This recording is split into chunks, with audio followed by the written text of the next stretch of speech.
welcome to another episode of the We Love Cult Mailbag, where we answer your questions about cult movies, TV, and other stuff. I'm your host, Levi Newland. First question comes from Dark Hunter X90. He asks, what's your opinion on the recent 2010 remake of A Nightmare on Elm Street that has Rorschach as Freddy? I felt like that the 2010 movie was very redundant to the 1984. I felt like there's just too many plot elements that were similar. They just really didn't do enough to differentiate or justify actually making a remake. I thought Jackie Earle Haley did a pretty decent job, but it's really hard to compete with Robert Englund because, I mean, he made that character. Freddy Krueger is him. And what Jackie did was kind of okay. He had this nice grimacing tone, but he just didn't have that nice manic personality and that little hints of comedy that Englund had in his earlier performances that really made Freddy memorable as a horror icon. Sharp Cheddar writes in to ask, you have to eat one food and only one food for the rest of your life. What would it be?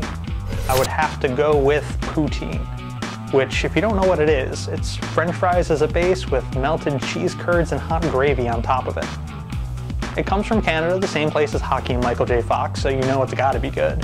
And trust me, it's extremely delicious. The only problem is it reduces your life expectancy by about 6 months every single time you take a forkful.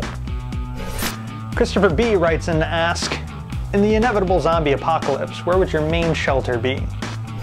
I know it might seem a bit cliche, but I'd definitely choose a shopping mall.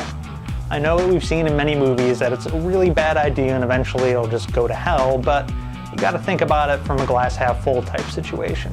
At least sometime around Act 2, you'll be able to run around the mall, breaking stuff and stealing and taking whatever the hell you want, which is something we've all dreamt of doing ever since we've seen movies like The Dawn of the Dead. And what's wrong with a little bit of crass consumerism right near the end of existence? At least coming from an American standpoint. Like Logan writes in to ask, is there a particular film that inspired your passion for them and when did you see it? I can't think of one particular film that really got me that interested in them, but definitely when I was younger, when my parents were bringing me up and showing me a lot of movies was when I really started to get interested. On my dad's side, I saw a lot of fantastic old films such as the James Bond movies, spaghetti westerns, and Steve McQueen films, whereas on my mom's side, I basically just rented whatever the hell I wanted from Blockbuster, which included weird horror movies from Full Moon and Troma.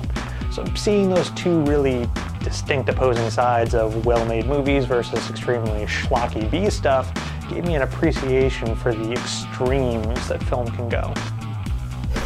Chrome writes in to ask, what are your favorite scores or soundtracks and why? One of my favorite composers, probably of all time, and I may butcher his name now, for that I really apologize, is Ennio Morricone. He is the composer for a lot of the old spaghetti westerns and most famously for the Man with No Name trilogy starring Clint Eastwood.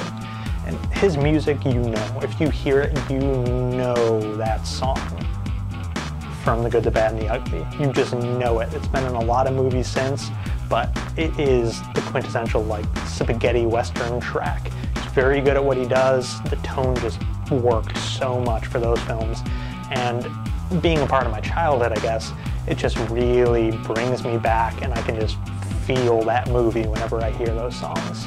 And another soundtrack, or score rather, that really does that is Danny Elfman's score for Pee-wee's Big Adventure. I watched Pee-wee's Playhouse growing up, and that movie definitely has a nice place in my heart. And those songs in there just have that manic, joyful quality that the movie does. And it's definitely one of Danny Elfman's most fantastic scores. And it's just so good. And you just hear those songs and you just think of Paul Reubens and all the fantastic, crazy things that happen in that movie. And it just really brings you back. As far as soundtracks, where a director is going to be grabbing particular songs to pull into a movie or commissioning people to write it, I think Quentin Tarantino does a fantastic job with pairing the right music with the right scenes. And I mean, you can see that even early on with Reservoir Dogs, where there's at least one pivotal scene where that song just totally makes it. And I'm not going to spoil it because maybe you live in a cave and you've never seen Reservoir Dogs. And if that's the case, you should really go out and see it right now. Tasha Klein writes in to ask, what superhero do you think would still be a badass as a zombie? My pick would definitely have to be the Incredible Hulk. just because I feel like he'd be the least affected by being a zombie. I mean, he's a big hulking brute, pun severely intended, who will just smash the hell out of things, so if you make him have a hunger for brains, I don't think it's really going to affect him that much. Of course, having the whole Bruce Banner as a zombie and then the Hulk as a zombie dual personality thing going could be pretty interesting. If you're interested in seeing superheroes as zombies though, you should definitely check out the Marvel Zombie series. They do a really nice take on exactly what would happen if Marvel superheroes became zombies and also had consciousness and knew that they were zombies. TV Addict 84 writes in and asks, what is your favorite post-apocalyptic movie? In the past couple of years, we have definitely got a bunch of great post-apocalyptic movies, including The Book of Eli and The Road, but my favorite still has to be 28 Days Later. It just had this fantastic tone, story, and also a very nice take on the modern zombie that I just felt really worked. And unlike a lot of zombie films and post-apocalyptic films, it focuses more on exactly how this world is affecting the individual characters in their day-to-day life.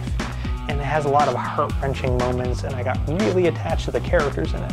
Well, that about does it for this episode of We Love Cult. If you have a question for us, please send it into mailbag at welovecult.com. And if we like it enough, we'll use it in a future episode. If your question gets chosen as the top question of that episode, you will receive a free DVD in the mail. How cool is that? Stay tuned to the We Love Cult website for the upcoming site launch, and be sure to follow us on Twitter where we post up the latest news, deals, and video content once it goes live.